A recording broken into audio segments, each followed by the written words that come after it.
It's the Christmas season.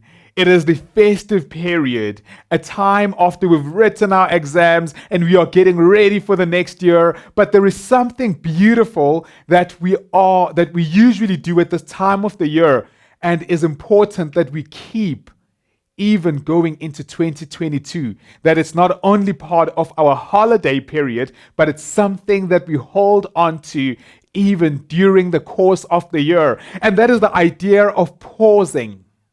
At this time of the year, many of us would close our school books. Our parents would close their laptops. Many of us would stop with the crazy, demanding schedule that we usually follow during our week and our school days. Many of us at this period would pause and would just be. It is such a beautiful gift, the idea of resting, of pausing, of disengaging from our demanding schedules.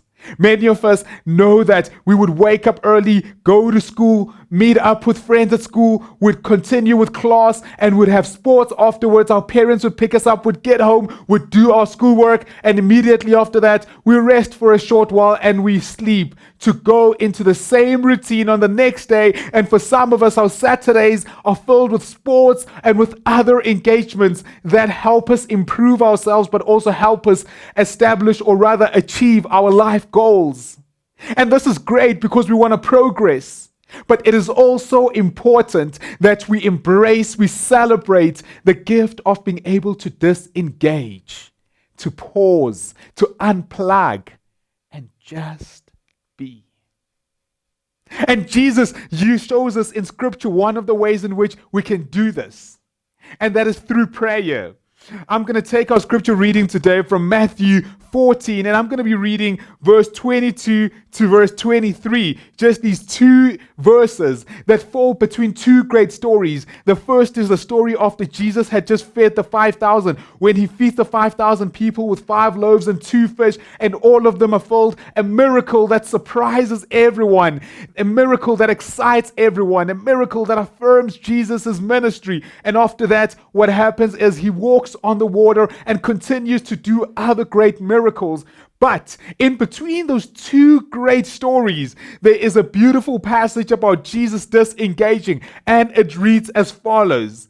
Immediately after this, after Jesus had fed the 5,000, immediately after this, Jesus insisted that his disciples get back into the boat and cross to the other side of the lake while he sent the people home. After sending them home, he went up into the hills by himself to pray. Night fell while he was there alone.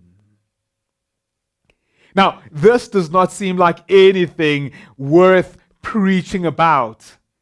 Two great things have happened in between this particular passage that we could spend the whole day preaching about, that we've heard many sermons about. The story of the feeding of the 5,000 and the story of Jesus walking on the water and then continuing to perform other miracles. And yet, in the story, in this passage we just read, verse 22 to verse 23, we are told about how Jesus sends the people home. And they all go back to their homes after Jesus has performed a great miracle. And Jesus sends his disciples to go on, and he takes time to be alone and to pray, to spend time with his Father, with God, with himself. The temptation for many of us, if we were in Jesus' shoes, would be to continue with the momentum. Jesus has literally just performed one of the greatest miracles. 5,000 people, 5 loaves and 2 fish. He feeds them with 5 loaves and 2 fish. And all of them are satisfied. A miracle that affirms his ministry. His disciples must have been excited. His disciples must have been thinking, when is the next mission? What is the next thing we're going to do?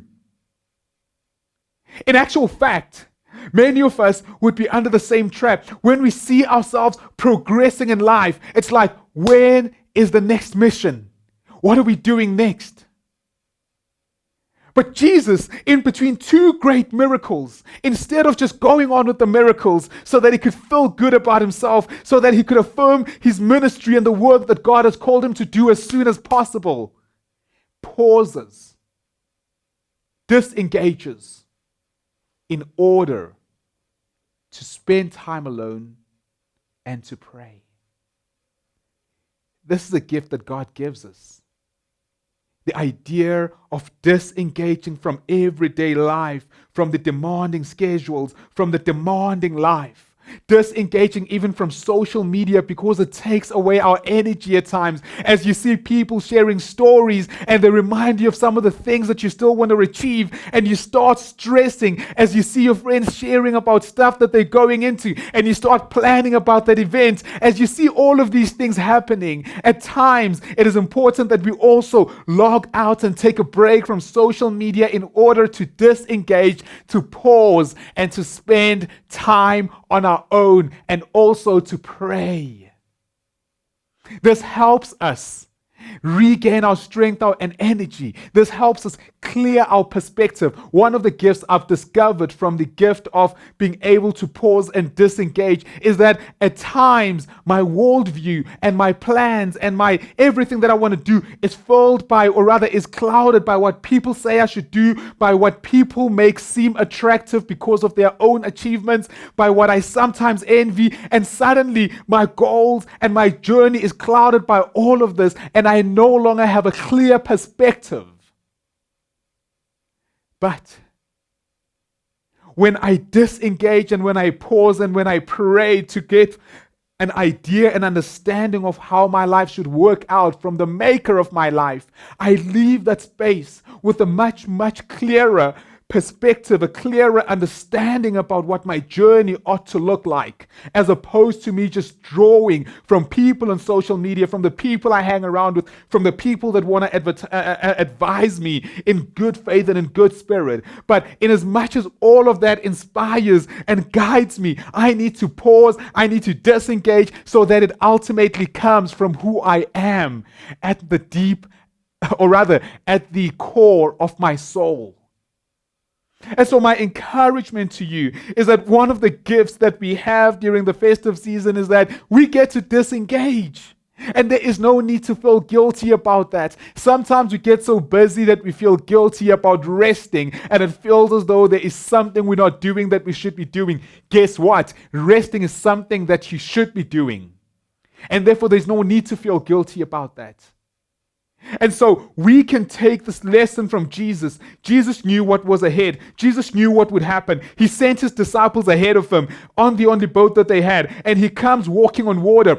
Surely he knew that that was his plan, and that would surprise them, that would shock them, that would be another miracle for them. They would be convinced even further. But Jesus, instead of just going and performing all these miracles at once in order to convince his disciples as soon as he could, as though he's on a race with someone else trying to convince everyone that he's the Messiah, as though he's chasing time, Jesus, amidst all of that, pauses, disengages, and spends time alone to pray.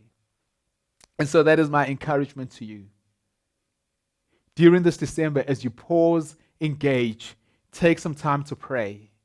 But do not only do this in December, but also schedule times within your week, within your year, in 2022 and going further, to pause, to disengage, and to pray.